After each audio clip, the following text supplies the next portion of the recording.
are creatures that grow from small beginnings, and what we grow into depends on several factors. One is the conditions that surround us, and one is the extent to which we engage with the life within us. For the past probably 20 years more, education has become a strategic issue around the world. You know, when I was a student, nobody was very interested in what was happening in other countries in education. I mean, I was growing up in England. We didn't really care what was happening in Finland. People in America weren't that bothered about what was happening in Spain. But now governments are. Education has become a strategic issue. And it's become a strategic issue because of the nature and pace of globalization. And education has become seen as a process to encourage competition and economic success between countries. And it's led to the most corrupt and sterile form of education you can imagine for our children. Our children are suffering now from higher levels of stress than ever before. More and more kids are not graduating from high school. I hate the expression. Is hate a strong word? I hate the expression dropout. In America currently, something like 30% of kids who start the 9th grade don't complete the 12th grade. And every single child has a reason for that. I mean, there are trends, but what's interesting are not the statistics, it's the reasons individuals have. But, you know, if you're running any kind of enterprise and you lost 30% of your clients every year, you might wonder whether it was the stupid clients or your enterprise. And to call these kids dropouts makes it sound like they failed the system. And it's much more accurate to say the system has failed them.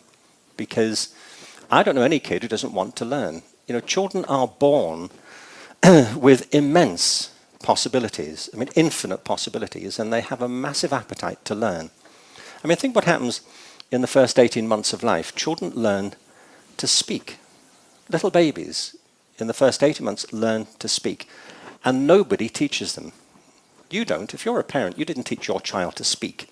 It's far too complicated. You know, you wouldn't have the time and they wouldn't have the patience. You know, it's not like you sit your child down at the age of 18 months and say, look, we need to talk. You know, or more specifically, you do. And, and this is how it's going to work. You know, you probably noticed your mother and I have been making all these noises for the past 18 months. Well, some of these are names of things. We call them nouns. There are other noises we make. They're not names of things. They're names of things you can do with things. We call them verbs. If you change the noise, you can say what you will do and what you have done. And don't worry about the subjunctive. Nobody gets it. You know, it doesn't work like that. You know, kids absorb language through their skin. You nudge them, you correct them, they mimic you, but you don't speak, you don't teach them. And by the way, if they grow up in a home where there are 6 languages spoken, they'll just learn all of those. Kids love to learn. The problem they have is with education, which is the time when we start to decide systematically to teach them things. And many of the rhythms of education are obstructive to the natural rhythms of learning. So my premise is that children are born with immense natural capacities. They have a tremendous appetite to learn, and education has become the problem. When you say what is the aim of education, I'd put it this way, that, and I'd love to know what Sadhguru has to say about this, coming from a different cultural perspective, but my take on this is this, that all of us are born into 2 worlds. You know, that there's a world that existed before you came into it. It was there before you were. It's the world of historical circumstances. It's the world that exists whether or not you exist. That will be there when you've gone, according to where your metaphysics take you. But there's another world that exists only because you exist. It's the world that came into being when you did. It's the world of your private consciousness, the world of yourself, the world of which it was once said there's only one set of footprints. But the world of your own anxieties, hopes and aspirations and talents and fears and ambitions and so on. Education is filled with the outer world. And most of the problems that children experience are to do with their inner world. So as I see it, the role of education is to help children understand the world around them. That's clearly essential. And also the world within them, so that they can become, compassionate, fulfilled, and engaged individuals. And for me, the great deficit in education at the moment is the extent to which we fail to engage the child's inner world and recognize how much they could become if we invested enough of our time, effort, and own conscious understanding into what their possibilities are. Sadhguru, so much of your work has been about helping people blossom to their fullest potential, to live a full-fledged life. I remember visiting your amazing Isha school, which reflects many of the values that Sir Ken has described. And I'm wondering if you can tell us, in your view, what makes for a perfect school? And how does Isha or any of your schools address the natural longing in a human being to know? I'm glad that there's no perfect school anywhere, because this aspiration for perfection is very death-oriented. It's something that most people have missed. The nature of life is, it's never perfect. Only death is perfect. Never has death happened imperfectly. Never has life happened perfectly. If school is about life, then there is no perfect school. Having said that, as someone said, not him, somebody, from England. No, I'm seeing him as a representation of England. Someone said that education is a necessary evil. It is a necessary evil because there is a resident evil in the world. We have very convoluted aspirations, in the sense, largely, most part of the education is trying to manufacture cogs for the larger machine that we have built. Our children are the fuel, unfortunately. We have to put them into some slot where they'll function well. And when we say the world is no more about people. The world is about the economic engine that we are driving. It's become bigger than us. We have to keep the engine going. We're scared to stop it for a moment. We have to keep going. Now, the problem is this, that we have created a world, if our economies fail, we will be depressed. If our economies succeed, we'll be damned for good. I feel it's better you're depressed. Now, talking about a school as a way of manufacturing cogs for the machine, there are many ways to do it. Every nation has its own system. If I have to shape you into a particular shape that you must fit into a particular machine, it's a cruel process. But now we can't let the machine fail, it needs spare parts. Constantly it has to absorb, and humanity is the spare parts. So our children are the fuel and the machine parts which go into this to run the larger machine, that's one aspect. So this is why I have addressed education in three different dimensions, which people around me are still trying to grasp why these three different things. There is one form of education which is called Isha Vidya, I think they might have showed something about that. This is for the rural masses in India, where the problem is they are in an economic and social pit which they cannot get out by themselves. The only ladder for them is education, employment-generating education. But there are reasonably well-to-do people where they might have gone through that in the previous generation, but this generation need not think about how to earn my living. They have to look at how to expand who they are. So we have Isha Homeschool, which caters to that, because this kind of education costs money. So only people who can afford it can do that. Costs money means not like how it costs here. By Indian standards, it costs money. And there's another form of education where people are not interested in serving this machine or that machine, they want individuals to blossom. So we have Isha Samskriti, where there is no academic education of any kind. They only learn music, dance, art, Sanskrit language, Kalari, which is the mother of all martial arts, and classical dance, classical music, yoga, English language as a passport to the world. So these children are a treat to watch. This is how children should have been. Just to give you a glimpse of what it is, at the age of 15, for 3 years they go into monastic life.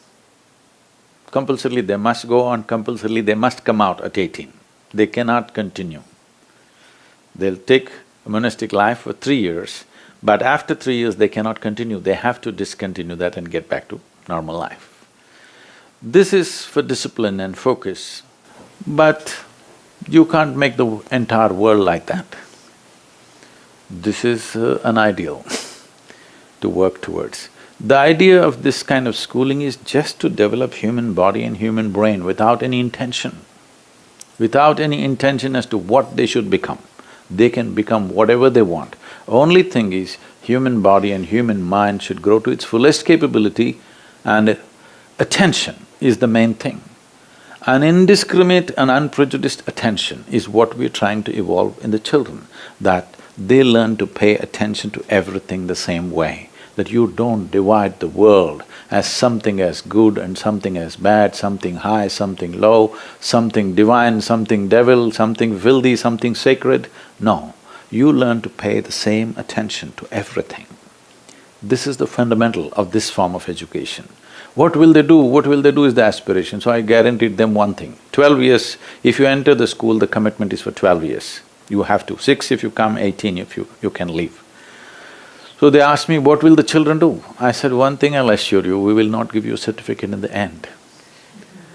They said, Sadhguru, what? I said, did anybody ask me, what is my certification? Only in the American embassy they asked me. So I said, no certification, because doors in the world may open little slowly for you, but when they open, they stay open. Not because of qualification, but by competence you open doors. It is just that everybody is in a mad race, your children should do better than your neighbor's children. This is a disease. I agree. I didn't know you're unqualified, by the way. I'm sorry. That's the… I actually have to go. That is the only qualification I have, and that is the only striving in my life, how to remain uneducated. Because this is the biggest problem. Why education has become a problem in the world is, people become who they are in the world because of what they have gathered. This is a very unfortunate situation. Right now, whether it is material things or knowledge, whatever information they have gathered, it makes them who they are. Now, who you are and what you have gathered are two different things. This is the distinction we are trying to bring into child's life in our schools. Whatever you may gather, it doesn't matter. What you gather is just information and things. Information is a thing by itself.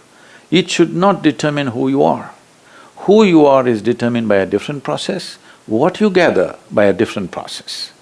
So when I keep repeating to everybody, lot of these people feel ashamed, my guru is uneducated, they try to say, no, he only says that he's really educated. What I'm saying is, whatever I have gathered does not determine who I am. Because the biggest problem in the world is this, from the day you are born, all kinds of people are trying to teach you something that's not worked in their life. I think if I can say, one of the major problems, excuse me, I agree with all of that, is that we didn't have systems of mass education as we know them now, pretty much until the middle of the 19th century. You know, they were invented, made up. Part of industrialization. Yes, it was part of the Industrial Revolution, and it was associated with the big move from the countryside into the cities to provide a workforce for the industrial economy. It's very straightforward from that point of view. It was a massive piece of social engineering. It's why the system is shaped the way it was. We needed a majority of people to do blue-collar work, which is why we had a broad base of elementary education. and a relatively small group of people to do clerical administrative work in suits, which is why we had a small university sector. And the system was created that way in Britain. When I was at school, at the age of 11, while we all took an exam, I'm sure Ian would remember it, it's called 11 plus. And it determined at the age of 11 which type of school you went to, at which sort of high school, a grammar school or a secondary modern school. It was really an IQ test, but people thought it was a blood test, that told them how smart they were. And actually it was just a capacity to do that type of test. And like a driving test, you could get better at it. And I mean, a lot of people were trained to do it, and they got through it.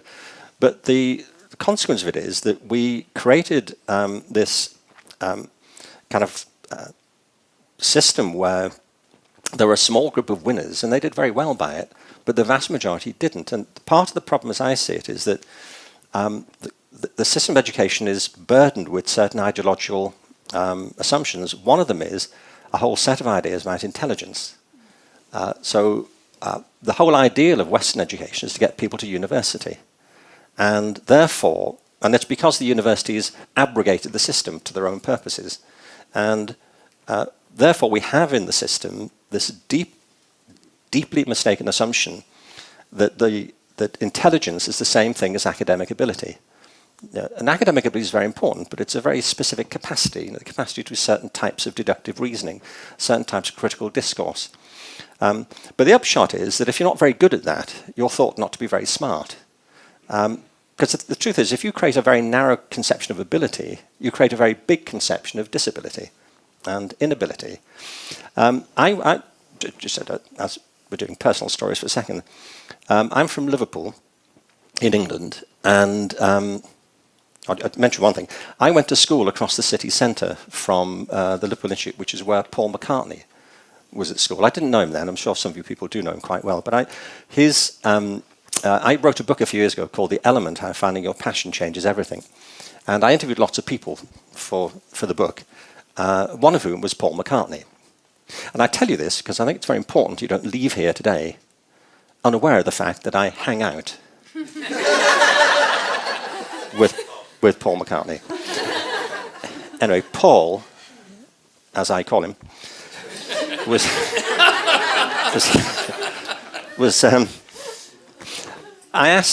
I interviewed him for the book, and I said, "Did you enjoy music at school?" And he said no, he hated it. I said, "Did your music teacher think you had any talent?" He said, "No, not really." He does, doesn't he? And then one of the other people in the same music program in the same school was George Harrison, the lead guitarist of the popular music group, the Beatles. And I said, did your music teacher think George had any talent? He said, no, not really. I said, well, look, would this be a reasonable comment? That there was this one music teacher in Liverpool in the late 1950s who had half the Beatles in his class. And he missed it. He said, yes. Well, it's a bit of an oversight, isn't it? So, anybody stand out in your class this year, Mr. Wilcox? Not really. Nobody leaps forward, frankly. What I mean is, if you create this narrow view of ability, then you automatically suit all this other stuff. I mean, Sadhguru may remember this, but in the 50s, there was a big polio epidemic, that ran right through America and Europe, and I got it. I was one of I'm one of 7 kids. I was the only one in the family to get it, and the only one in the street to get it. Despite my vigorous attempts to cross-infect the entire neighbourhood, I thought you're coming down with me. But anyway, I was in hospital, and I ended up going into special ed from 5 till 11, and that's what they used to do. So I was in a school which had lots of kids with polio, lots of kids with cerebral palsy, partially sighted, blind, deaf kids. I was sitting next to one kid in school who had a really bad case of cerebral palsy.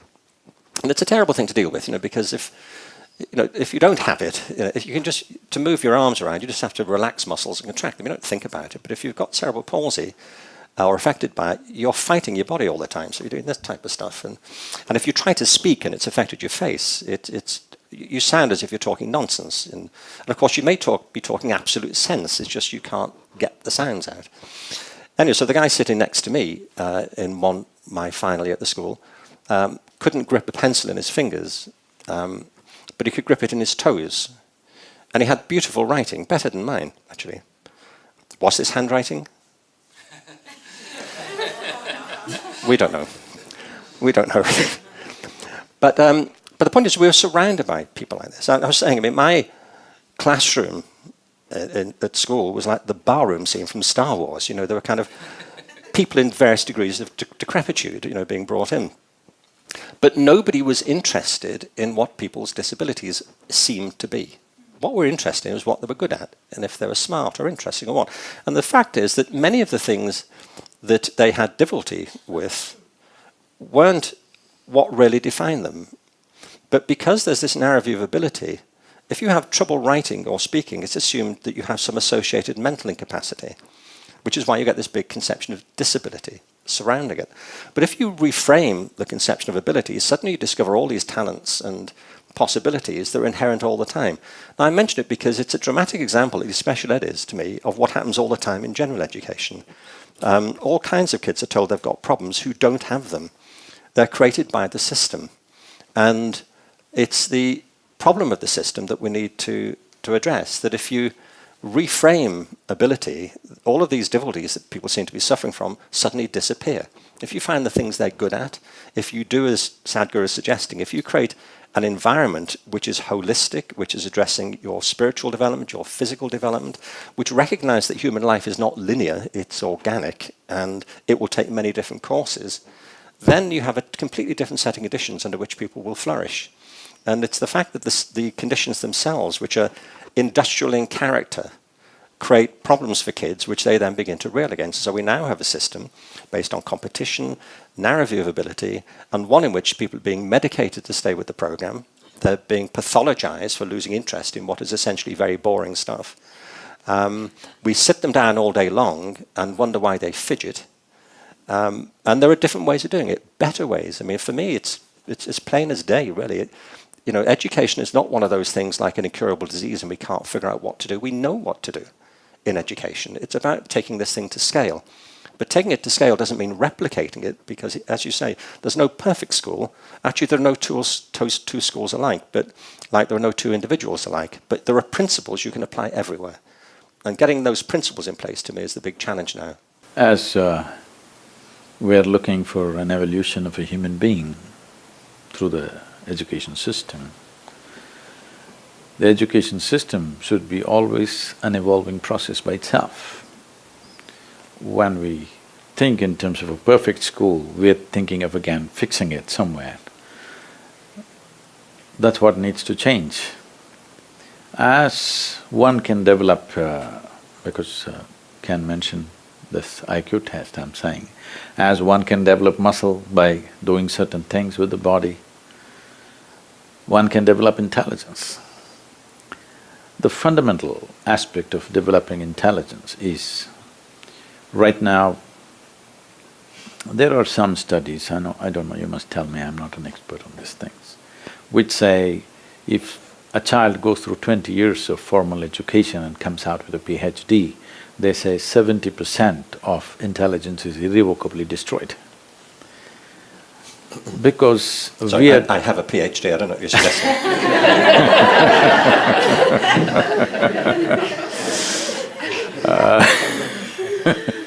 I'll leave that to you, Ken.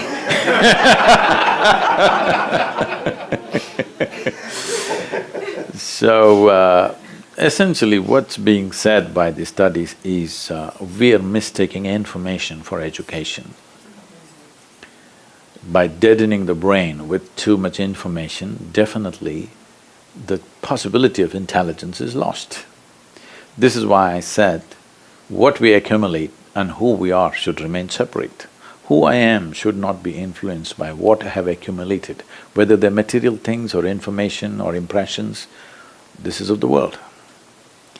I would like to little differ in what was said in terms of child's inner world and external world.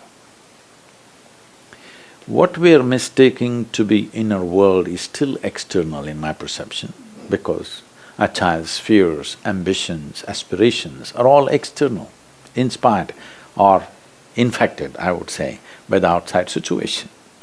It is not natural aspiration of life. Natural aspiration of life, if you look at it, if you leave someone uninfluenced from outside, the natural aspiration is always to expand, not to become less. But if you look at today's form of education, because it's purely intellect-based education, there's no other dimension of intelligence in it. And I think in this part of the world there is a serious mistake that intellect has been mistaken for intelligence. Your intellect can function only with the backing of your memory. Or in other words, your intellect functions with accumulated information. If I take away all your memory, your intellect is quite useless by itself. But there are other dimensions of intelligence within you, which does not need the support of memory. If education systems do not focus on activating these dimensions of intelligence, you will find factory workers, you will not find a genius in every home. What you need is an innovative intelligence. Today when I use the word innovation, you think developing a new i8 phone. I'm not talking about that. Maybe we can develop a world without a phone. We don't know what's an innovation. Innovation need not necessarily mean improvement of what we have little by little, little by little. Yes, that is also needed, but that is not what life is looking for. People are not any better with phone, without phone. Maybe we're doing more things, but equally confused, equally struggling as it was before. So the point is not about what we have gathered. What we have gathered is useful in creating comfort and convenience for the world. What we have gathered is not useful for creating well-being for ourselves and for the world. If well-being has to happen, we have to access dimensions of intelligence which are not intellectual, because intellect cannot function without accumulated information. If you function always out of accumulated information, you naturally get identified with it. So depending upon what you have accumulated, you become that kind. Because you have become that kind, another kind and your kind always goes into conflict. If the purpose of education is to expand horizons of individual human beings, you can see that's definitely not happening. The more educated somebody becomes, as people get educated, they really can't get along with anybody. Not so educated people can live together, 100 people can live together. Once you become educated, you become isolated, because this is the nature of the intellect. Because you're employing only one wheel out of 4 wheels of your car, it is like that. It's like suppose you're driving on the street and you are some kind of an expert, you drive on just 2 wheels. What, Mosh, you do? You got a car for that. You're driving just on 2 wheels, maybe you're good at it, but nobody else on the street want to drive with you, they will all stop. If you're driving on 4 wheels, everybody will drive with you. So the other dimensions of intelligence have to come, otherwise the moment you get intellectual, unknowingly, in some way you exclude the world. So in a way, the way of our education has been to butcher the existence into tiny fragments, and we're trying to fix the fragments. It's not going to work like that. If education has to become holistic, there are systemic problems, I'm not saying no, but more than the systems, the people who deliver the system, if we can upgrade them in a huge way, every system can be made to work good. I have seen in India, the most rudimentary system is the state education. I've been there to these schools before we went into starting our own rural schools. I just wanted to see what's right or wrong with these guys. I found some schools are like as good as Pig's Day in terms of what they're producing. Some schools, same stuff, but they're doing wonderful work. So it's the people who deliver that. Whatever the system, if you upgrade the people who deliver this, if the best people… See, if we are interested in the future generations of our humanity, the best people in the world must go into teaching. But right now, the lowest grade of people are going because everything is determined by economics. How much are you paid? That's how you go. So this is where what I'm saying earlier is important. What you accumulate should not determine who you are. As long as that is so, the economic values will rule. As long economic values rule, it's the muscle which rules, not the intelligence. So we tend to measure what we value, and you were talking about standardized tests, but so much of teaching and learning is about relationships that imply intimacy and caring and witnessing and seeing one another with a teacher. And I know you have a story about the teacher, the doctor, who noticed that the little girl who was fidgeting was actually a dancer. Yeah. So how do we, is it about training the teachers, or is it supporting the teachers in a different way? How do we create inspiring teachers or give them the room to help foster all the different types of intelligence that you both have been speaking about?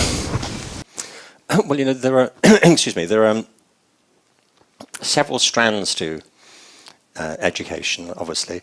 One of them is the curriculum.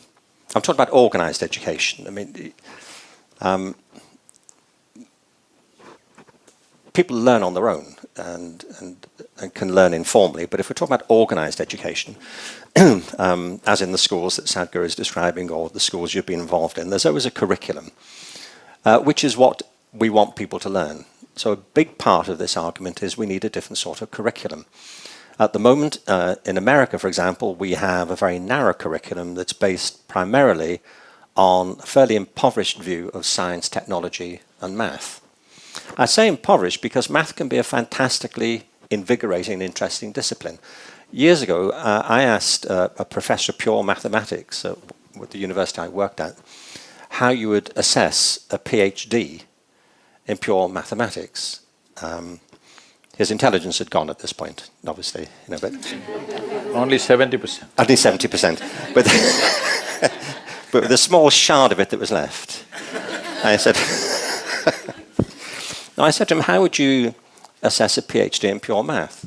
Actually, first I said to him, how long is a PhD in pure math? Because I'd never seen one. And he said he'd seen one recently that was 20 pages long. You know, like 20 pages of math. You know, page after page of math with equals at the end. And I imagine I've never seen one. So I said, well, how would you judge one? I mean, presumed it's right. You know, you'd be annoyed, wouldn't you? Spend 5 years doing a PhD in pure math, comes back wrong. See me. And he said, no, they're normally right. I said, well, how would you judge one? And he said there are two criteria. There's originality. In other words, it's how creative it is. I'd like to talk a bit more about creativity in a bit, but it's about whether it breaks new ground. But the second I loved, he said it's aesthetic.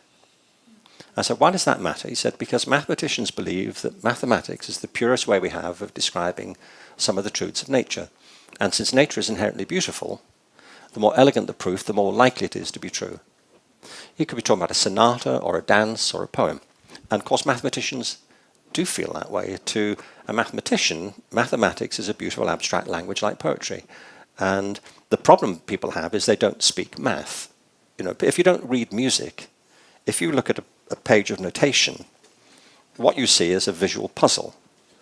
If you read music, you don't see a puzzle, you hear a symphony. And it's the same with mathematics, that mathematicians who speak math see a symphony. They don't see a puzzle. And so a lot of the problem in mathematics is it's a literacy problem. We have phrasebook math. You know, it's like trying to court somebody with phrasebook French. It's just not a very good idea. Take my word for that. It doesn't work out. So part of it is that we have a limited conception of these disciplines, a fairly impoverished view.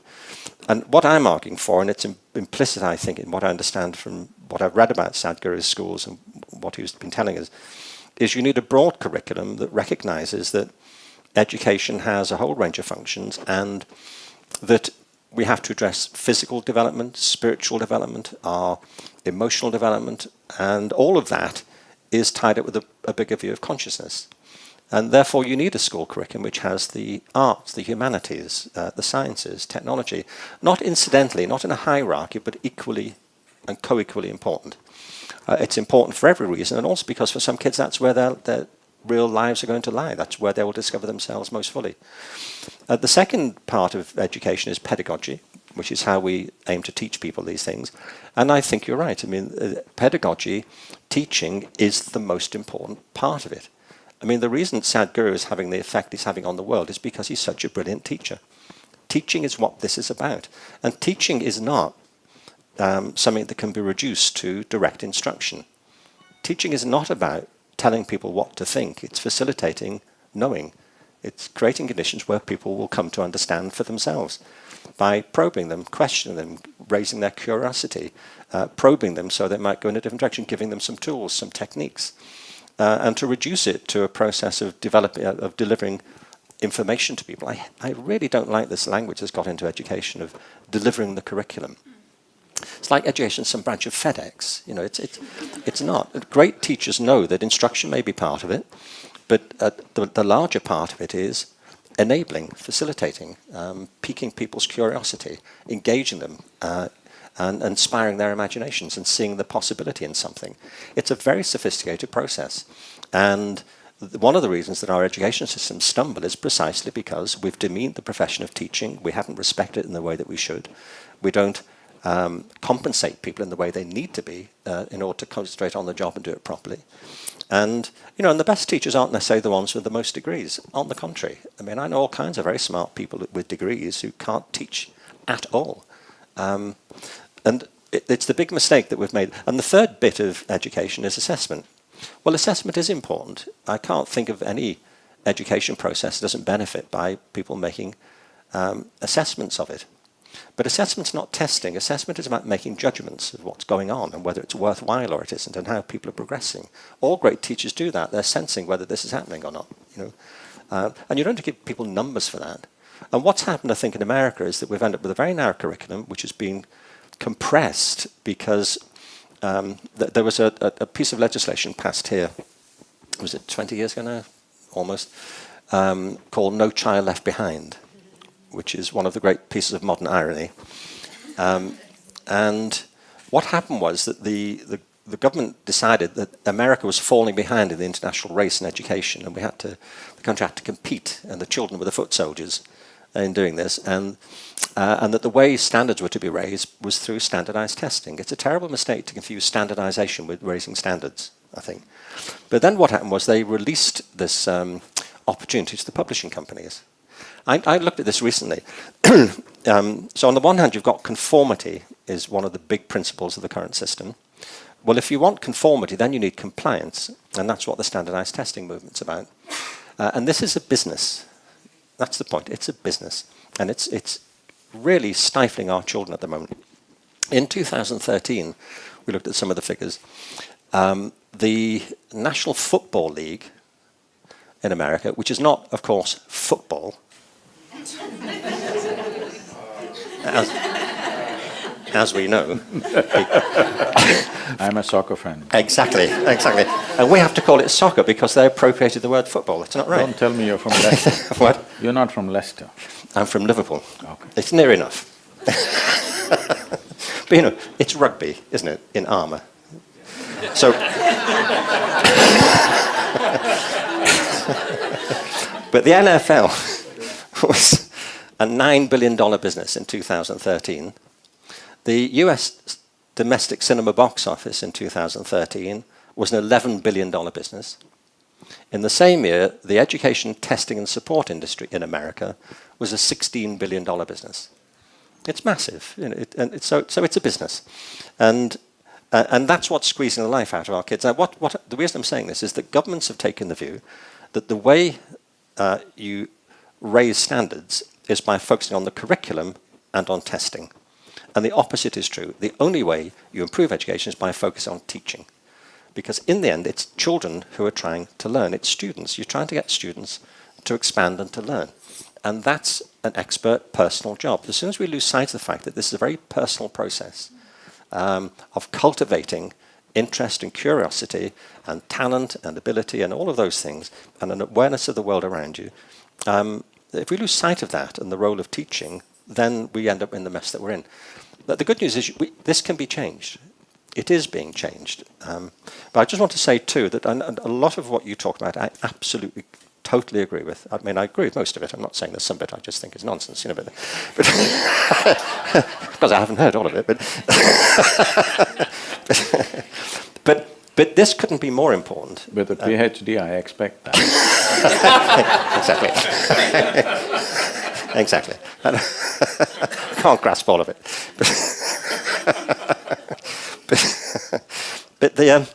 But it couldn't be more urgent, you see. I mean, one of the figures you quote, and I do too, is that we currently face on Earth challenges which are without precedent in the history of humanity. I mean, on the one hand, you have exponential growth in technology and its impact on culture, on economy, on the way that people live. It's revealed all kinds of possibilities, many of them miraculously good. As you said, there are things we're capable of now we couldn't have even contemplated 50 years ago. The big problem is that our spiritual development seems to be lagging a long way behind our technological capacities. Secondly, the population now is accelerating at a point where, well, we're already the largest generation in the history of humanity. For most of human history, there's nobody around, really. It took a whole of history to get to 1 billion people in 1800. In 1930, it was 2 billion. In 1970, it was 3 billion. Between 1970 and 2000, the population of the Earth doubled from 3 to 6 billion. Right after the Summer of Love, as it turns out. You can't tell me it's a coincidence. And we're now at 7.4 billion, heading for 9 billion by the middle of the century. And we don't know if the Earth can handle it. Actually, we know that it can't. There was a really good program on the BBC a few years ago about how many people can live on Earth. It was called How Many People Can Live on Earth. And it was presented by David Attenborough. They're very good at titles at the BBC. But they concluded this, that if everybody, because we all need, you've made the same point, Sadhguru, that we all need food, fuel and water to survive, and air to breathe. And if everybody on the Earth, they concluded, consumed food, fuel and water at the same rate, all 7.5 billion people, at the same rate as the average person in India, the Earth could sustain a maximum population of 15 billion people. So we're halfway there, we're 7.5 billion people. Of course, we don't all consume as they do in India. They said if everybody on the Earth consumed at the same rate as the average person in North America, the Earth could sustain a maximum population of 1.5 billion. And we're 5 times past that. That's on current methods of production and consumption. So we are heading to an abyss here.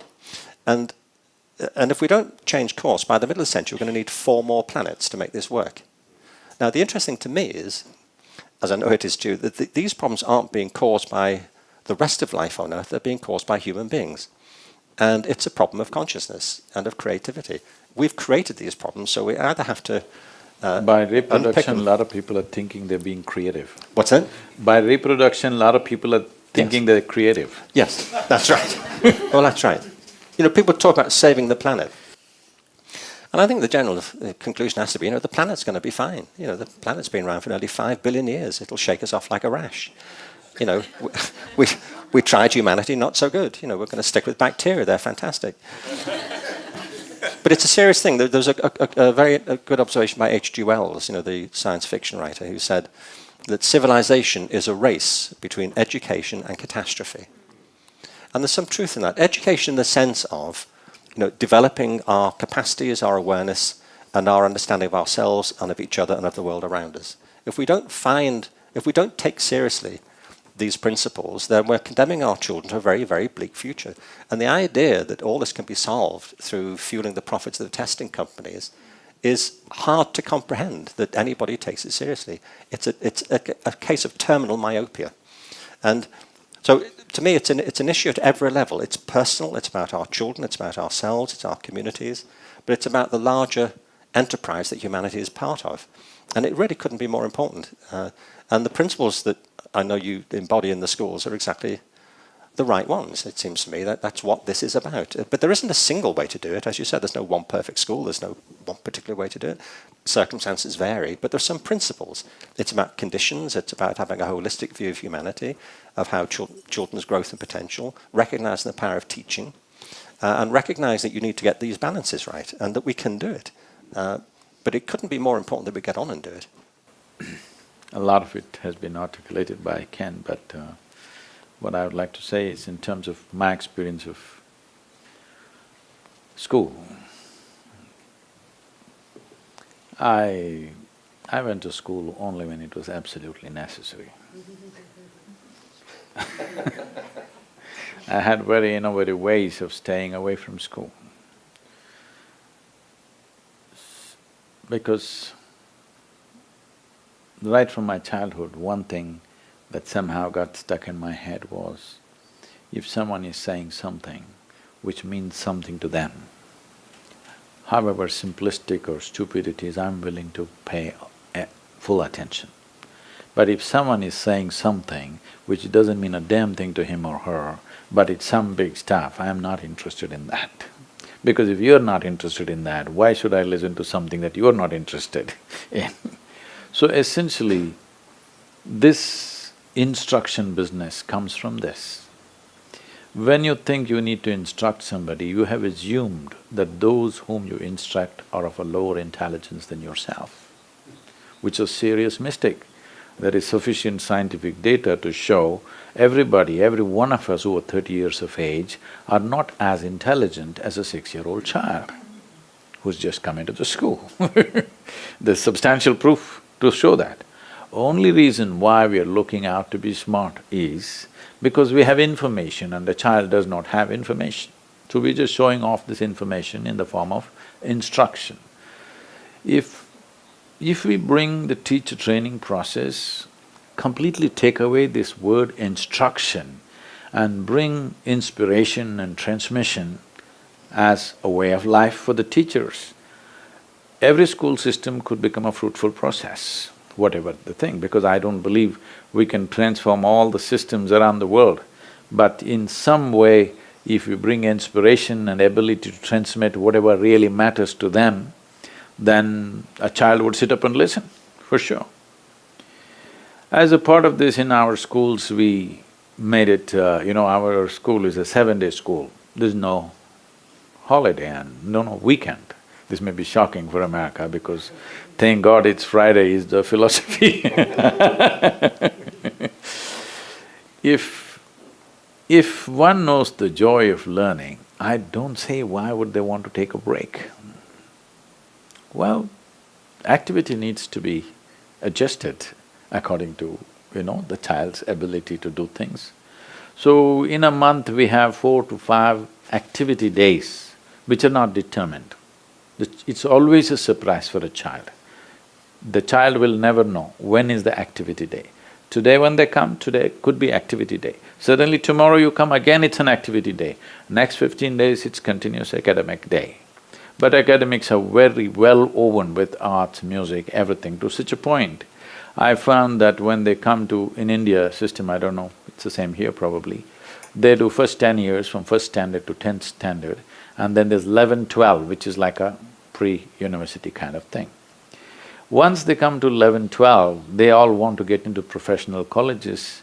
In India, you don't get into a professional college unless you have 99.5%. Okay? The Delhi University has the legend of refusing children who got 100 out of 100. Okay? Where are they supposed to go? I don't know. They got 100 and they refused because there's no space for them.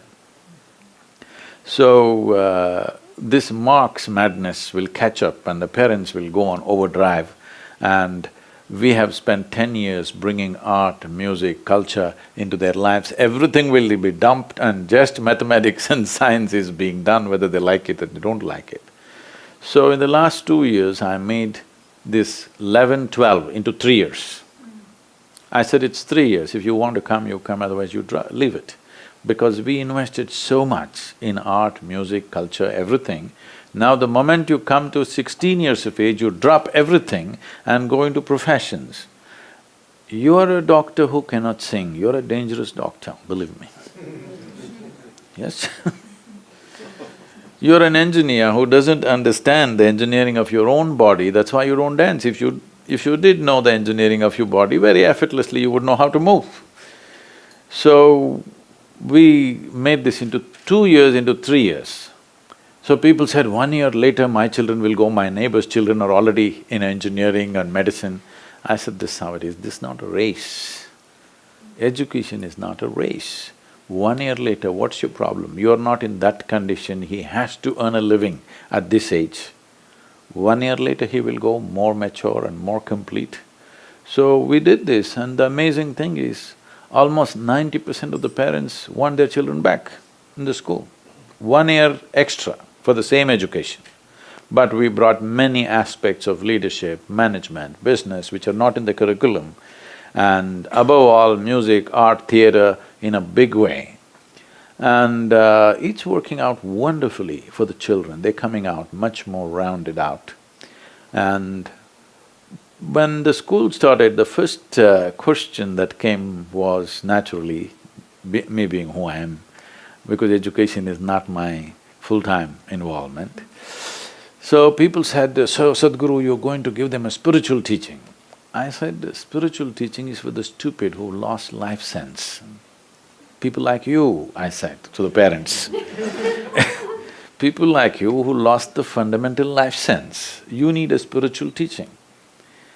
If you allow human intelligence, if you know how to nurture human intelligence without influencing it, because teachers think they have to influence, parents think they have to influence, religious teachers, of course, they want to influence.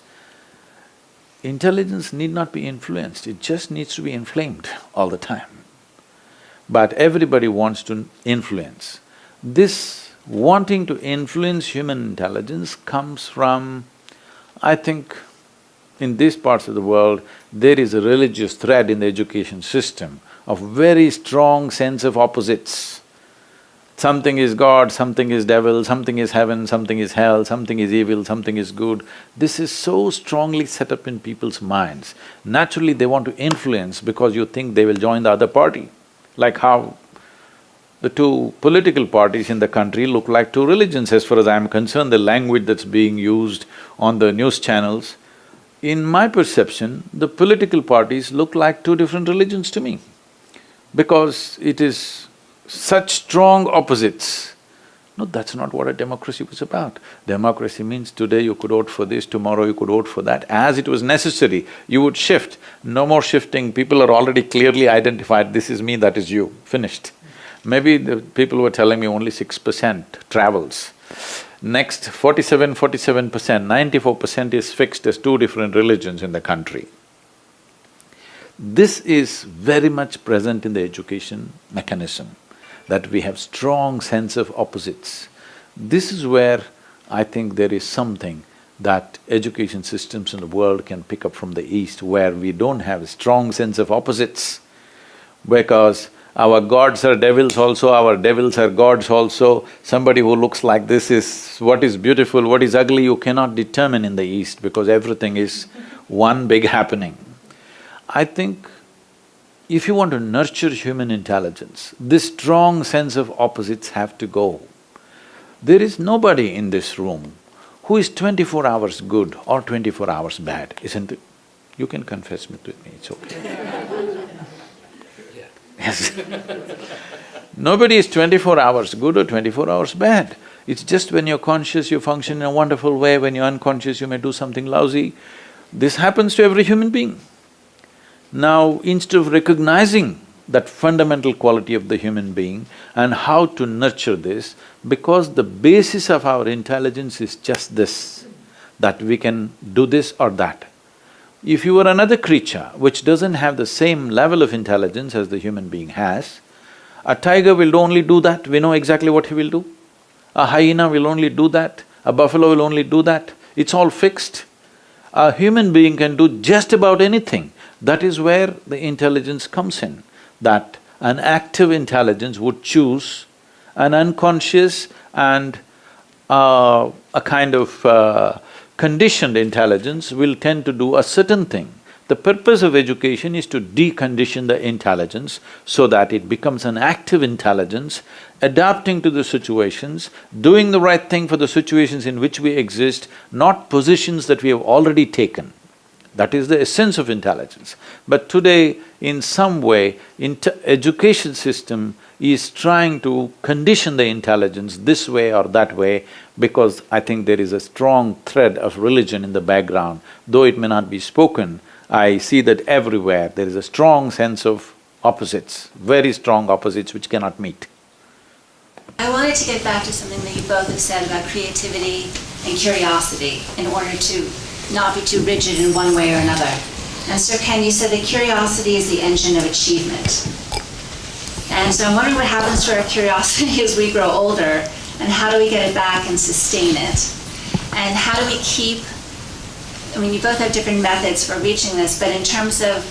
People are blind dating out of curiosity.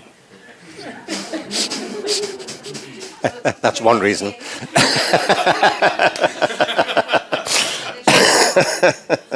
What's that? But in terms of keeping it, if creativity can be valued as literacy is valued, and if curiosity is kind of the fuel to keep us somewhat awake and aware, Yeah.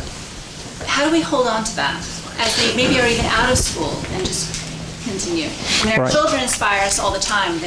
We learn from them all the time. But as adult learners, I wonder if you can speak to that. Well, yeah, I just want to comment, if I may, first on what Sadhguru says about opposites. I think this is absolutely right. You know, the Western rational view is very much that thinking is a process of making distinctions.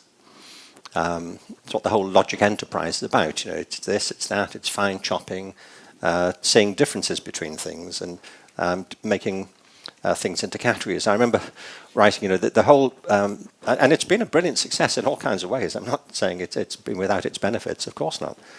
We live off the fruits of rationalism all the time. But a really good example to me is this, the whole taxonomic process that developed in the 18th and 19th centuries in the natural world gave us an amazing system of classifying natural things into genus and into species and subspecies. Linnaeus spent a long time figuring out all these different classifications, and if you go to a natural history museum, you see all of this at work. You know, if you go into a natural history museum, you can go into a room, and I've done this, that's got nothing but butterflies in. And it's very impressive. You see all these butterflies in cases against the wall, pinned to the back, dead.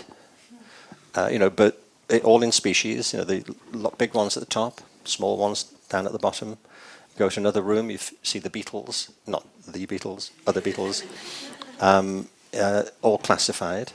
And it's a very interesting way to think about it. It's a way of studying these things. But if you leave the Natural History Museum and go into the countryside, you don't see all the butterflies flying in formation with the big ones at the front and the small ones at the back, and the beetles all in some separate part of the field keeping their own company. In actuality, in life, these things all mixed up with each other. They pollinate the environment that they all depend upon. That's the principle of economy. It's about relationships. It's not about separate categories. And, for example, you know, in schools we divide the arts and the sciences. But it's just a device, because in the world, all the scientists I know are deeply affected by aesthetic interests.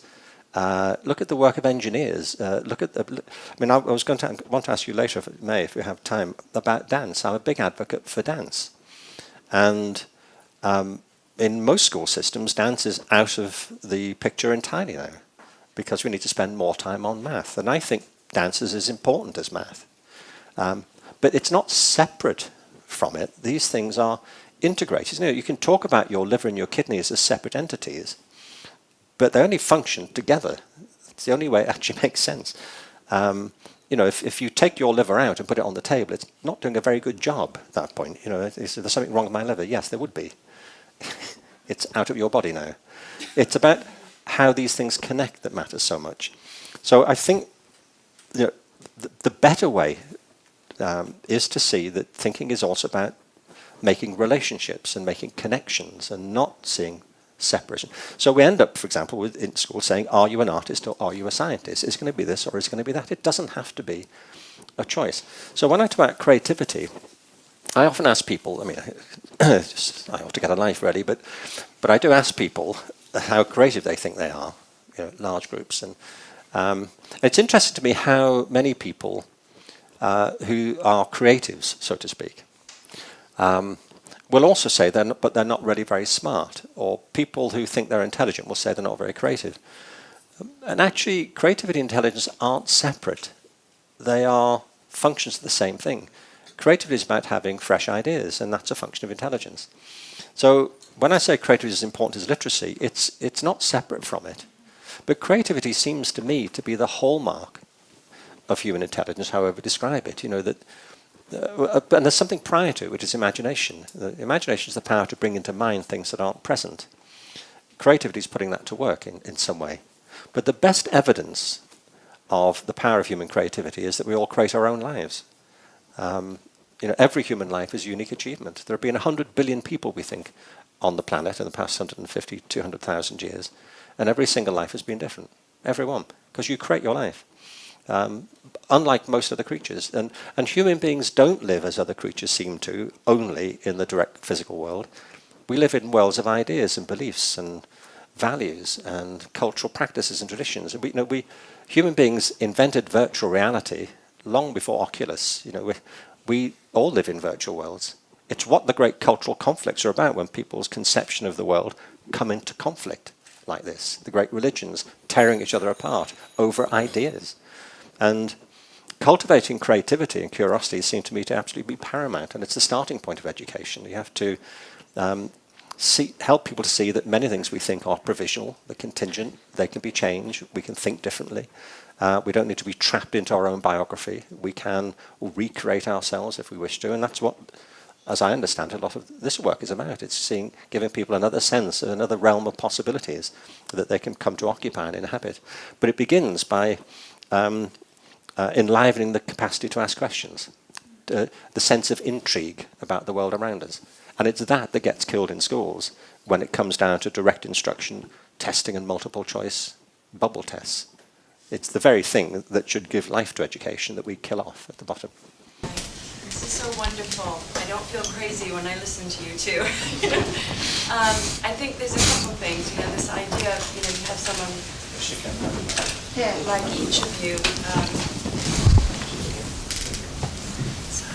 I always think, I have 2 children, and I think, if we raised each child like they were the found Dalai Lama, they go to find the Dalai Lama in some country and say, or some village and say, you're the Dalai Lama, and they raise this child to think that they are this divine person.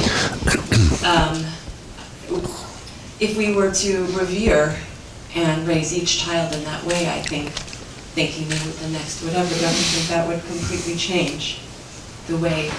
In other words, what you said earlier about how we look at kids and we think we know so much more, but really, I think we're here to serve them. Yeah, but if you had too many Dalai Lamas, what would you do? Well, there'd be a lot more peace on earth, I think. No. Maybe. The thing is, I know this is a common word used in this part of the world about raising children. You can't raise children, you can raise cattle. You can't raise children. This is an idea you must give up. Children grow up, as Ken pointed out in the beginning, you can only create a conducive atmosphere. They grow up. It doesn't matter, you have 2 children, how old are they? One is almost 7 and one is 9. Okay, you will see as they grow. Though it is the same genetics, same food, same homes, maybe same school, you will see one will go like this, another will go like that, because there are different ways to perceive the same thing. The receptivity in our mind is of different ways. If we have to get into technicality of this, in yoga we recognize 10 dimensions of receptivity. I'll talk about 5 because the other 5 are too esoteric. These 5 are referred to as centers of sleep, centers of memory, centers of imagination, centers of right perception, centers of perversion. It is there in all of us. If it comes something, let's say the same information or a same aspect comes to all of us right now. Somebody is little, little sleepy mood, some of them are, little sleepy mood, they will perceive it one way.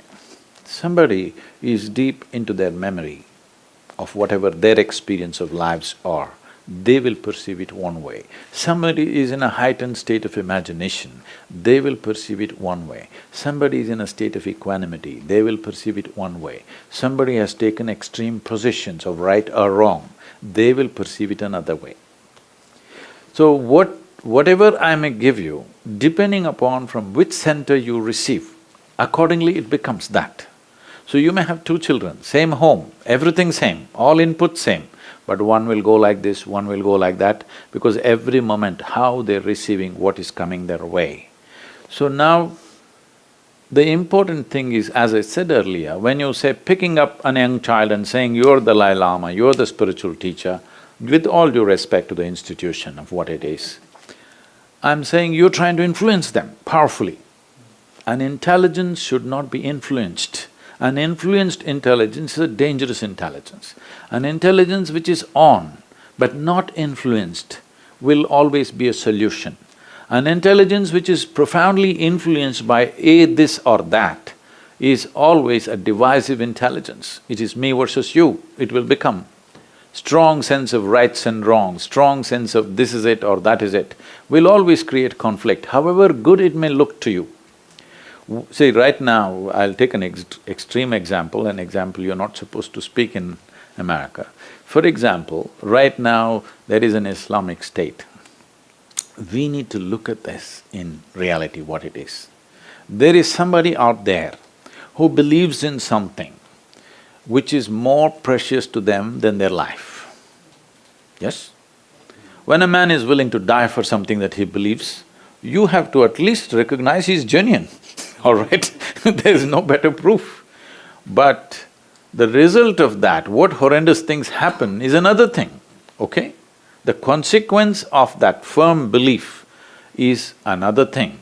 But you have to appreciate, this man believes that there is something that he believes in which is far more precious than his own life. When I say life, I want you to look at this, whether it's an ant or an elephant, whatever life you take, every life holds its own life of highest importance. You try to catch a little ant does not think, oh, I'm just a little ant, let me die. He does everything possible to live. This is the nature of life, that is so for a human being also. This life is precious for this life, but I'm willing to throw this away for something that I believe in.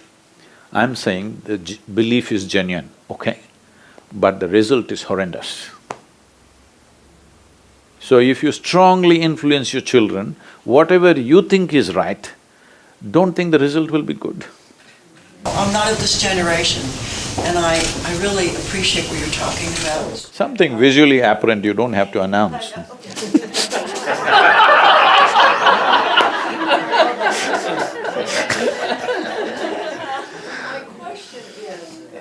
But I am more ancient than you can see. My question is, in listening to both of you, I was wondering why the economic is not part of what perhaps, that's what I feel. I feel children who have economic wealth and more means are able to do the testing, able to go to those private schools, able. And I think that's changing the tenor of education, certainly in our country, and I'm disturbed by it. And I don't know how you guys think about that. No, there's no question about it. All the figures support that view, that kids from middle class and wealthier backgrounds do better at school, they do better at tests. Kids from impoverished backgrounds do much less well. Non-graduation rates are much higher in impoverished backgrounds, of which there are many more than there used to be. It's true in certain of our African-American communities and Hispanic communities. It's also the case that although it'd be wrong to say if you don't graduate from high school, you go to jail, that's not true, obviously not. People often have wonderful lives, they just didn't happen to finish high school. What is true is a very high proportion of people in jail, actually over 60% of people in the correctional system in America did not complete high school. So there's a very, very considerable and significant economic dimension to all of this. And it's creating a chasm in the country that I think it has to be addressed in an urgent kind of a way. No, but America, prides itself, it keeps telling itself it's the best country in the world. We have to watch this. I mean, I live here. I lived here for 15 years. There's a reason. We like it here a lot. But nobody has a guaranteed place anymore. I mean, when there's a book written about the fate of empires, by a guy called Jared Diamond. It's a very good book. It's called Collapse. If there's a problem for Jared, it's that he gives you too much on the cover. He needs to come up with a more elliptic title if he wants to sell copies of his book, I think. What happens to empires? They collapse. We're done, really. He should have called the book, What Does Happen to Empires? Read on. Now, you see, I'm from England. I'll keep mentioning it from now on, just so that... If in the middle of the 19th century, Britain had the largest empire in human history. That's not jingoism, it's just a matter of historical fact. We had the biggest military program, the biggest economy, the biggest colonial program. If you had gone to the court of Queen Victoria in 1870 and said, this empire will be over within a generation, you'd have been laughed out of the building. But it was. By 1918, we'd lost a generation of people in another foolish war. We were virtually bankrupted by it. In 1939, it all happened again, and in 1945, it was finished. I was born in 1950 in Liverpool, and we played in bomb craters, and we were on rationing. We had powdered orange juice, powdered eggs, and powdered milk on rations from the central government with ration books. That's how I grew up for the first 10 years. It was over, completely gone. It collapsed. Now, what I'm saying is that America is living a dream at the moment, which is that all this is completely sustainable and can carry on in perpetuity. And it won't. I'm not preaching for an empire either, by the way. It's just that America is the most powerful place on the planet at the moment. And it's hemorrhaging generations of children with no economic hope, no purchase on a life that can add up to anything so far, wallowing in all kinds of crime and drug abuse. I'm going to Chicago next week where they have terrible problems with the education system. And to say that this isn't the consequence of America's economic policies is just self-delusional. It's a sort of flagrant disregard of the well-being of the people. That America is being hoisted on its own petard here, economically. With so much wealth concentrated in such a small group of people. And so, I'm not wishing for it, argue for it. I don't wish it on any country. It's just that this is a very serious issue for this country. As we're in this country, we're talking about it. But the good news is, as well, there are lots of wonderful people doing fantastic things. I travel around the country a lot. I'm going to Chattanooga in the morning, and they're doing a whole thing to revive their education. As you were saying, empires end. You talked about England. Well, it was a changing situation in the world, and there was a terrible war and whatever. But empires have closed down without any major disasters like World War II. For example, in India, many empires rose which spread right across the subcontinent, and they just closed down by themselves without any war, without any external interference. And there is a significant, if you look at the thing, there was a time when 36% of the world's economy was India, where everybody wanted to go to India, and one guy made a mistake and landed up here, It's a celebrated mistake. a very wrong perception of which direction is which, all right? He mistook the sunset for sunrise. He went west instead of east.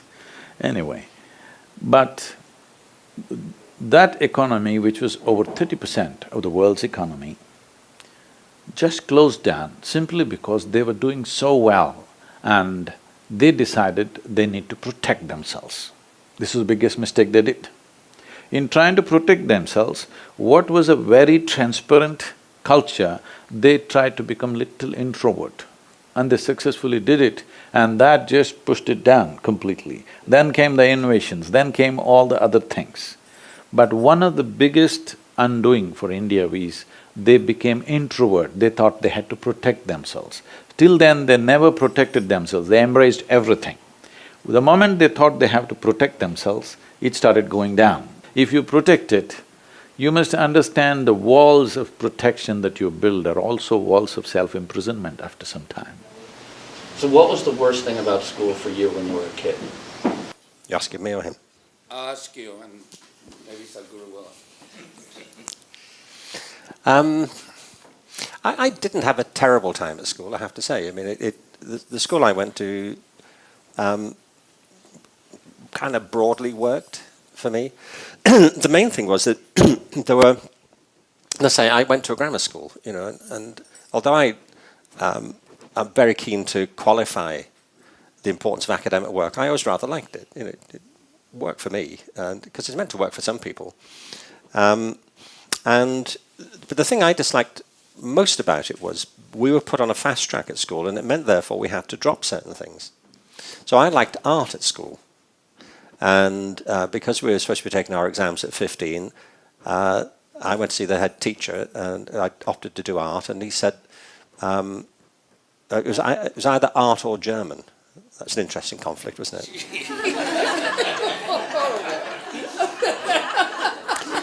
And I said, what do you think I should do? He said, well, if I were you, I would do…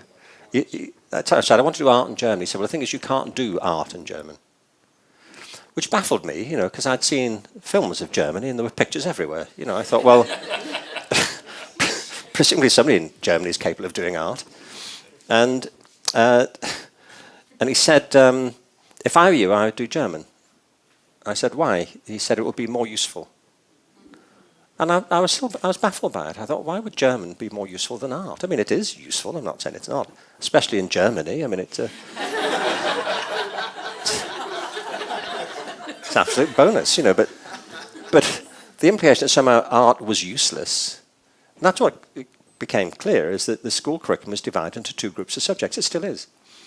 Well, the first problem is the idea of subjects. but if you accept that for a moment, most school curricula are divided into two groups of subjects, useful ones and useless ones. And the useless ones are, you know, art and music and dance and so on, things like that. So I had to drop art to do German. It never worked out. I never got the hang of German. And the reason is, it's impossible. You cannot speak German. We know this to be true. I mean, I tried, but German's like Latin. You know, you have verbs that conjugate, nouns that decline. The word order has to come in the same thing. The verb has to be there in the sentence. They're long sentences. You know, so you can have a long compound German sentence with the verb at the end. So if you talk to somebody in German, it can be ages. You know what. You know, I mean, you know who was involved, where this thing happened. You know, but you've no idea what they did until the last word shows up. You're like, does verb occurs about 15 minutes later? Oh, that was what they were doing. I've absolutely no idea. Actually, I went and gave a talk at in Vienna when I graduated college. I went to go and speak at this education conference, and I was picked up, you know, at the airport in a taxi, and the guy said to me in German, "Where are you from?" To which I replied, "Yesterday evening," in which I now know was a mixture of French and German. And he said, "Oh, you were English?" I said, "Yes, but I can do art." And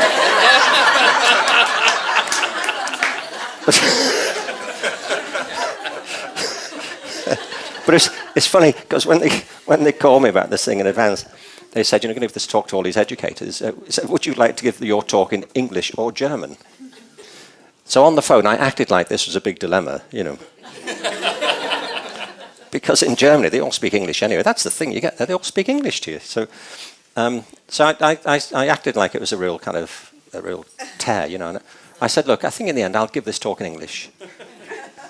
Because I should say, I took my oral exam in German at school, and I failed it twice. And the reason is that, you know, it's a very complicated language. It's like Latin, but if you've got a Latin translation to do, you've got till next Tuesday, you know, and a pencil. You know, whereas in Germany, they expect a reply immediately. And I just couldn't get the hang of this thing at all. So I did the German oral exam, and I failed it, the first one, because I spent the whole exam standing up, having misunderstood the instruction to sit down. So, fated the right way. Anyway, so when they called me on the phone and said, do you want to give this talk in English or German? I said, look, I'll do it in English, I think. They said, why is that? I said, well, look, there's several reasons. One is it'll be longer, you know, more than 3 minutes, which is my conversational range in German currently. Secondly, it will deal with more complicated issues than my favourite things, you know, it's what I'm largely confined to. And thirdly, the audience won't have to keep standing up and sitting down, you know, because I'm still annoyed about that. You know. So it was these choices. You know, I had to drop it to do something I didn't want to do. We never did music at school because it wasn't thought to be relevant to the academic track. So it's that stuff, you know. And I wouldn't over psychologize it, but it was the lack of those things on my own education that made me think hard about why they mattered. In fact, I wanted to ask you if you don't have to answer now. Obviously, it's entirely up to you. But one of the things I've often argued is that dance in schools is as important as math. And to most Western people, that sounds like a bizarre exaggeration of something. But it's not. You know, people are embodied. You know, we are physical creatures. I've had the pleasure of working with a lot of dance companies. I'm the patron of the London School of Contemporary Dance, you know, Martha Graham's company in the UK. And to watch dancers at work is the most extraordinary thing. You know, it's not just a physical activity, of course not. It's a holistic activity. And I know in one of your schools, dance is a very central part of. I remember you saying in one of your talks that you equated dance with science.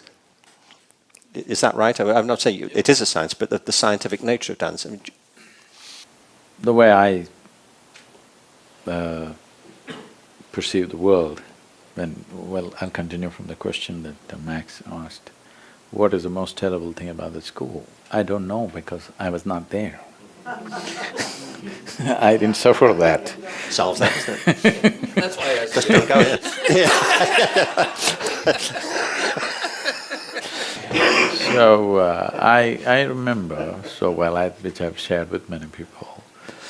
I remembered so well that you know, this assessment that she was talking about, a big investment in assessment, some 16 billion in assessing children, which is unknowingly grading them. And this grading, life does not respect, only schools and education systems respect. In the end, who does well in the world is not determined by how much marks they got somewhere, but they're given an extra advantage because they got so many marks.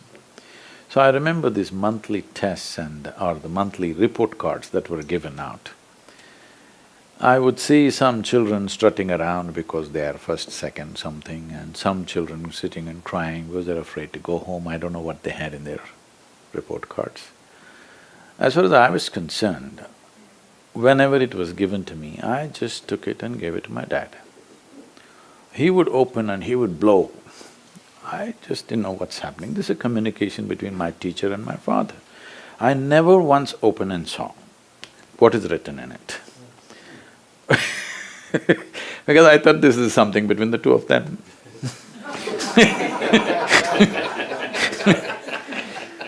Because as far as I was concerned, every test paper I always gave it empty. Didn't write a word on it, or I doodled something. If they insisted, I wrote my name, otherwise I wouldn't write that either. and every time I would change the spelling of my name. Okay? Because the Germans pronounce J as A or Y. So my name starts with J. For some time I wrote it with Y, sometimes I wrote it with W. I tried all kinds of spellings. They said, according to English language, they said a proper noun can be spelled any way you want it. So every test paper, I spelt it differently, as I felt like it. Why I'm saying this is, and when the final test or exam came that I have to go to the next class, my concern was I don't want to be left behind with junior students, I want to go with my friends.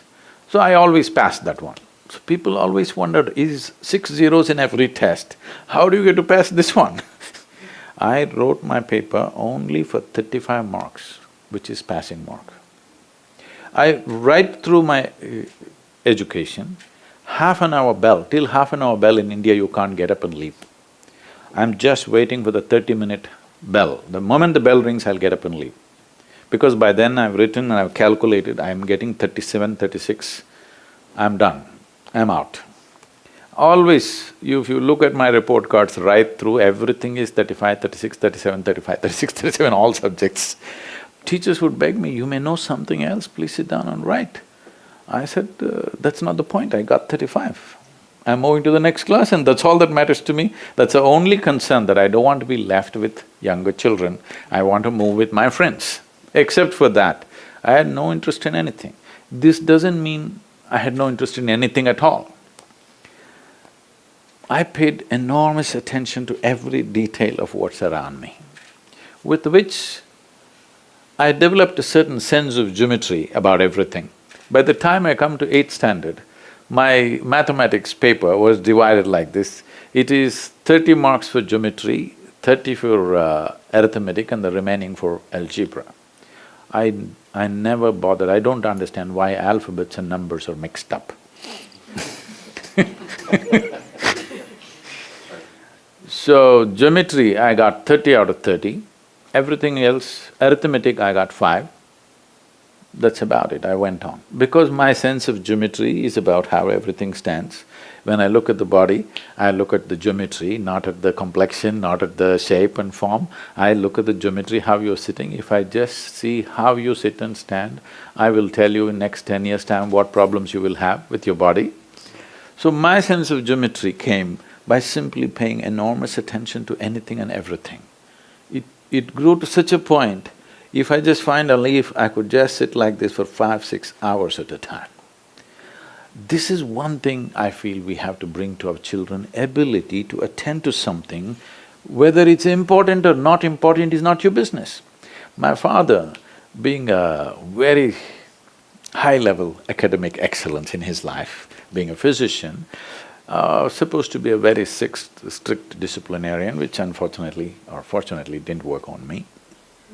Every day, evening 7 o'clock, 9 o'clock, we are supposed to read our textbooks, however uninteresting they are, it doesn't matter.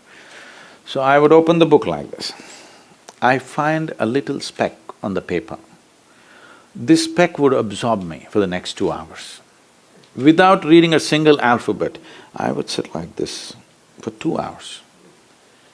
I wouldn't read a single alphabet on the book, but I would not be looking here and there. I'm totally with the tiny little speck on the paper. I'm saying, this is a big mistake we have done. As I said earlier, we have set strong opposites, this is important, this is not important. I think if human intelligence applies itself to every little thing will explode into a new cosmos by itself. This is what a human being is here for, to enhance life in such a way that no other creature can do it. But unfortunately, we have taken strong positions. This is important, this is not important, so it's going away. Right now, the only thing that's important is what serves our economic engine is the only important thing. This whole dissertation about German and art is just this. What is important? What will earn you more bucks? What will not earn you money? That's the question. That is the fundamental base question. If we do not remove this from our education system, there will be no education, there will only be one more manufacturing unit. I've been hogging this microphone, hoping that I would have power to ask you a question. So, Sir Ken, you're still wearing your single-function device. I hope your daughter is now wearing the multifunctional device watch. Yeah. My serious question is I'll explain. Your comment about flawed enterprise as an education is really resonating with me, especially how the government and regulatory policies are influencing our education system. And America is really the most powerful country in the world, but we have worse than some of the third world country education system. But we also have the best universities and best boarding schools, and we have very flawed public school system as well as community colleges. If you are the single advisor to the new president, what policies would you recommend so that America becomes, again, the most powerful country in the world in our human capital, and we can make the impact moving forward? Well, just to say, I think there are brilliant public schools in America. And public education is one of the kind of jewels in the crown of America's achievement over the past 200 years. And, I know there's a growth in charter schools and independent schools and all of that, but for most kids, public school's not their best shot, it's their only shot. And getting public schools right and not giving up on them, I think, is a really major priority, which I'd want to say to any incoming president, that there's been a clear attempt to break up public education, or at least to bring the profit motive into it. Education worldwide is estimated to be, just on the economic frontier, a $5.5 trillion business. It's why so many big publishers, independent entrepreneurs are getting into education, why so many tech companies are getting into it. It's like another gold rush. And I'm not against, people with good, interesting ideas getting involved in education, as long as we keep remembering it's children that we're dealing with and young people, and they're not there to make people profits. And I do think it's very important that any incoming president, that's the first thing I'd want to say. The second is that, by the way, the community college system is fantastic. And more and more people are going to community college because the costs of going to college have become so ridiculous. I mean, student debt now is what, $1.3 trillion, more than all credit card debt. So I think that's the second thing. I think it's an amazing asset in this country. But the third is just the things that we've been saying here about the importance of getting teaching and learning right. I mean, I'm not, and I don't think any of us shouldn't have as our priority making America the most powerful country in the world. And if I were in England, I wouldn't want England or Great Britain to be the most powerful country in the world. I think the issues are bigger now than countries, and international competitions like these aren't terribly helpful. I think we need a much bigger global and compassionate view of what we're trying to get done. Much more collaboration, much more integration of interests. I mean, for example, by common consent, the best education system in the world at the moment is Finland. And Finland set about revising its education system 40 years ago at around the same time that America did. America got into all this after the Nation at Risk report under the Reagan administration. And America went down the road of standardization and testing and narrowing the curriculum, and it hasn't worked. I mean, billions of dollars being spent with no improvement to speak of. Massive frustration on the part of teachers, principals, disaffection among kids. Hasn't worked. Finland, meanwhile, over the past 40 years, has created the best education system on earth nationally by student achievement, retention, satisfaction, engagement, fulfillment, professional respect for teachers, satisfaction of parents, stability of their communities. It's become an exemplary system. And insofar as they matter at all, these international league tables show that Finland is also close or near the top there too, in the areas that are being tested. It's a fantastic system. And it's the exact opposite. The Finnish education system is not based on competition, it's based on collaboration. Schools work together, teachers work together, universities work with schools, with parents. There's no standardized testing in Finland, as in none. Well, there's one at the end of high school. And there's almost 100% graduation rate. And it works. And then people say, well, you can't compare Finland to America. Well, in population terms, it's hard to do that because Finland has a population of, 5.5 million. America's, 310 million now. But the fact is that education in America is organized mainly at the state level. And there are 30 states in America with populations smaller than or equal to Finland. I do a lot of work in Oklahoma. There are 3.5 million people in Oklahoma. I think Vermont has something less than 1 million. I was in Wyoming recently. I was the only person there. It's just me. Just me and the driver looking for the entrance. So it's not that we should all try to be Finnish and call our capitals New Helsinki. It's not that. It's that the principles apply.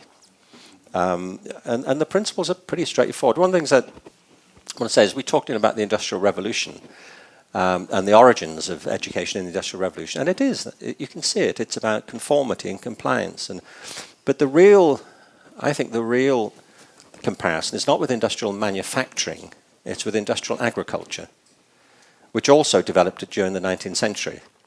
And industrial agriculture completely subverted the old organic systems.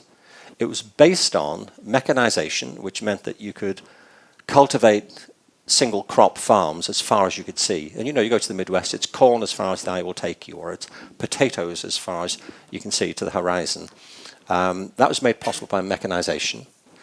The other innovation was chemical fertilizers, which made it possible for things to grow bigger and faster. And the third innovation was pesticides, because once you created these big monocultural farms, they lacked the natural protectiveness that mixed farming creates. So we had to soak these things in these pesticides to keep them from being infested with insects. And it worked, has worked for a while. The problem is that it's destroyed topsoils around the world, which are eroding at a prodigious rate. It's poisoned waterways, it's polluting the oceans, and it's not sustainable. The whole world, we all depend upon a very narrow smear of topsoil, less than a few feet thick, that doesn't cover the whole world, it just covers part of it. Most of the earth is rock or water. And without this, we can't, and it's taken millions of years for this stuff to accumulate. And industrial agriculture is destroying it. And you see it, it's what happened in the Dust Bowl in Oklahoma. It's happened in other parts of the world too. The thing about this system, it's been very successful, but it's completely unsustainable, it's unnatural. Same thing with animals. We're keeping animals in these terrible compounds. We're pumping them full of antibiotics and hormones to make them grow bigger and faster. And because they live in these terrible conditions, they cross-infect, so we pump them full of this stuff. The thing about industrial agriculture, it's all been based on output and yield. And people will tell you that industrial agriculture the interesting thing is the focus is on the plant or the animal. It's getting it bigger. It's yield and output. Organic farming is based on the opposite principle, which is they don't focus on the plant, they focus on the soil. The exact opposite thing. If you get the soil right through natural process of composting and crop rotation, you don't need all these pesticides, and you don't need to keep renewing the soil. It does that itself. And the organic farmers know that. If you get the soil right, the plant will be fine. Don't focus on the plant, focus on the conditions of growth. And the same thing has exactly happened in our school system, I think. We've had these industrial systems. We've been focused on output, on yield. We've created sterile, inhuman conditions in our schools where people are not learning, even though we're getting data and so on. And along the way, what we've done is eroded the culture of learning. And all schools know, and I'm sure it's true of your schools, so if you get the culture of the school right, get the culture right, then things grow. And it's applying those organic principles. And if we can get all schools to do that, then the problem will start to right itself. What Ken just now said is the most important aspect That is, education is not a production line, it's an organic happening. At the same time, from the question she asked, see, you cannot create an education system independent of the society in which we exist. Some ideal system. America is America. As he said, some principles from Finland you can take, but Finland is protected by oceans on all sides and it is what it is. And cold also prevents lots of things. America is what it is. Children are not just learning from their teachers, they're learning from the street, they're learning from the culture around. So you cannot ever develop an education system independent of the ecosystem that's happening.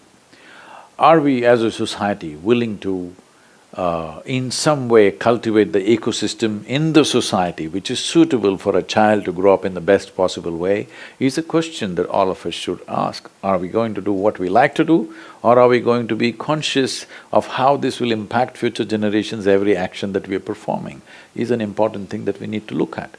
Because educating a child is not just a teacher's business or school's business or parents' business, it is happening all the time.